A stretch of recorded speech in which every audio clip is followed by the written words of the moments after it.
नमस्कार दोस्तों, मैं अंकुर उपाध्याय स्वागत करता हूं आप सभी का एक बार फिर से अपनी नई वीडियो में। दोस्तों, बात करने वाला हूं ओला इलेक्ट्रिक के बारे में। भारतीय बाजार में गिरावट देखने को मिल रही है और सुबह से ही गिरावट है। एक स्टार्टिंग में फॉल आया, उसके बाद रुक गया है, बाजार थम गया है। अब कंसोलिडेट तो नहीं कहूँगा मैं, ऐसे कोशिश कर रहा है कि ये लेवल तो कम से कम बच ही जाए। 24,800 का बचेगा नहीं बचेगा कहना मुश्किल है। 24,755 का आज लो लगाया हमने मॉर्निंग में और अभी हम 24,806 पे ट्रेड कर रहे हैं। इंट्राडे ट्रेड अगर देखा जाए निफ्टी पे तो ऐसा लग रहा है कि बच जाए शायद, क्योंकि इंट्राडे के हिसाब से अगर चार्ट देखूंगा तो शायद थोड़ा सा बाउंस बैक लग रहा है और थोड़ा और ऊपर जाने की संभावना है। बट मुश्किल होगा आप ऊपर टिक पाना, स्पेशली एक्सपायरी तक, जो कि आपकी परसों ही है। कल बाजार बंद है तो एक ही दिन बचा है। लेकिन ऐसे में ओला इलेक्ट्रिक का शेयर कमाल कर रहा है भाई साहब, 6.5% ऊपर है। पहली बात 48 रुपये, 46 रुपये, 47 रुपये जब ये स्टॉक आया गिरकर, तो मैंने अपने व्यूअर्स को क्लियर रखा कि बेचना नहीं है, ये बेचने का समय नहीं है। मैंने आपसे ये भी कहा कि 45 रुपये 30 पैसे का स्टॉप लॉस बन रहा है, जितना उसके पास मिलेगा उतना ज्यादा अच्छा रहेगा। आज ये स्टॉक अगेन 6% ऊपर है। दो चीजें बताना चाहूंगा। पहली, एक खबर आई है जिसके दम पर पॉजिटिव इंपैक्ट है। दूसरा, टेक्निकल्स वही वाली बात, क्योंकि फंडामेंटल वाइज तो मुझे पसंद है ही नहीं। फंडामेंटल तो खराब है, फाइनेंशियल्स, बैलेंस शीट सब डैमेज है, लेकिन ऑलरेडी इतना टूट गया है कि यहां से और गिरने को तैयार नहीं है। मैं हमेशा इस पे नेगेटिव रहा हूं, लेकिन 40 रुपए करीब मैंने आपसे कहा था कि यार 40 रुपए पे डेली ब्लॉक डील्स चल रही हैं। ऐसे में दो ही चीजें होती हैं, या तो कोई बेचने वाला डेली बेच रहा है और स्टॉक वहीं का वहीं टिका है, तो ये भी अपने आप में स्ट्रेंथ थी, या फिर उसी लेवल पे कोई एक्यूमुलेट कर रहा है भरकर। और अब जिस हिसाब से स्टॉक में मूव बन रहा है, पॉजिटिव है भाई साहब।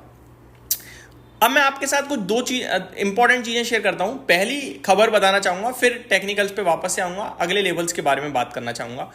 खबर यह है, company gets PLI certification for Gen 3 scooter range, expects profitability boost starting Q2 FY26।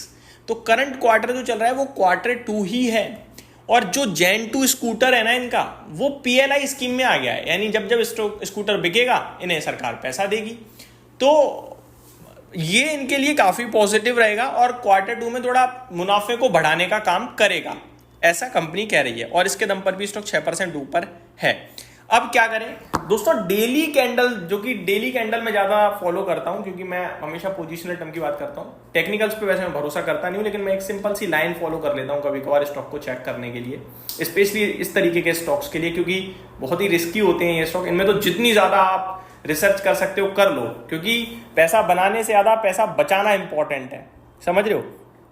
तो अगर मैं इसकी बात करूं तो डेली कैंडल पे तो अभी भी काफी दूर था ये अपने 20 EMA के हिसाब से देखा जाए तो, क्योंकि जब निकलता है शेयर काफी ऊपर हो जाता है EMA की लाइन से, EMA की लाइन के पास जब आता है तो वो दोबारा बाइंग के लिए सजेस्ट करता है।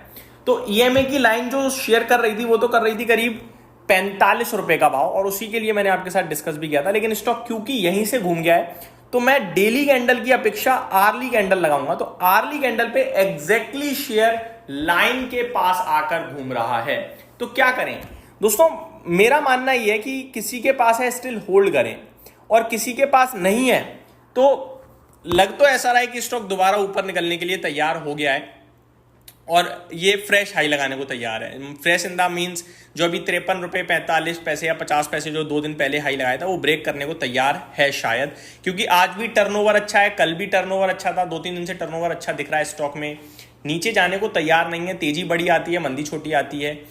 अभी भी देखूं तो 29 करोड़ शेयर्स ऑलरेडी ट्रेड हो चुके हैं। तो इस स्टॉक को क्या है ना, ट्रेडर अपनी नजरिए से देखें, जो थोड़ा कैपेसिटी या फिर थोड़ी रखते हैं हिम्मत जिगरा की भैया लॉस में ले सकता हूं। बहुत सारे लोग होते हैं जो लॉस बियर नहीं कर पाते हैं, वो प्लीज दूर रहें, क्योंकि आपकी गलती नहीं है। मैं किसी को नहीं बोल रहा कि आप लॉस बियर नहीं कर सकते ना, नहीं कर सकते, अच्छी बात है भाई, नहीं करना, क्यों करना लॉस। बाजार में बहुत शेयर है, उस पर ध्यान दे लूंगा, इस तरीके के स्टॉक छोड़ दूंगा, क्या हो गया।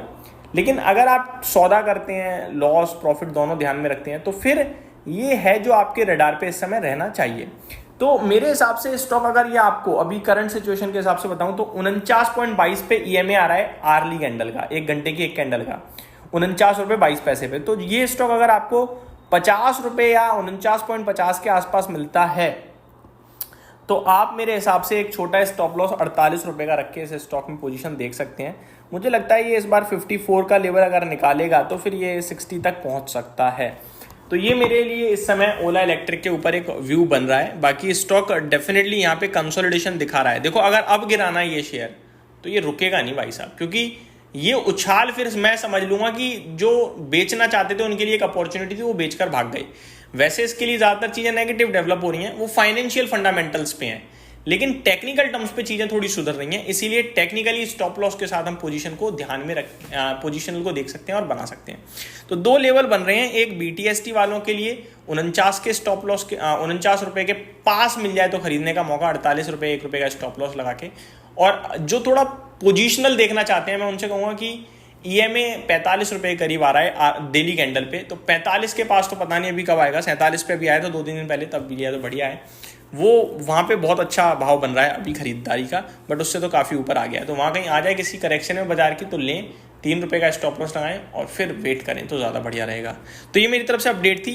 इन शॉर्ट करंट सिचुएशन में यही कहूँगा, अगर है तो स्टिल प्रॉफिट को अपने बना के रखें, अभी जल्दबाजी ना करें, और नहीं है तो 1-8 रुपये नीचे मिल जाए डिप में तो फिर एक छोटे स्टॉप लॉस के साथ आप ध्यान दे सकते हैं। अदरवाइज आप लॉन्ग टर्म के लिए तो मेरा अभी कोई इस पर व्यू नहीं है, क्योंकि फाइनेंशियली फंडामेंटली खराब ही लगता है मुझे। ये मेरी तरफ से एक अपडेट थी, उम्मीद करता हूँ डिटेल्स पसंद आई होंगी। Thank you so much for watching this video. Have a great day guys.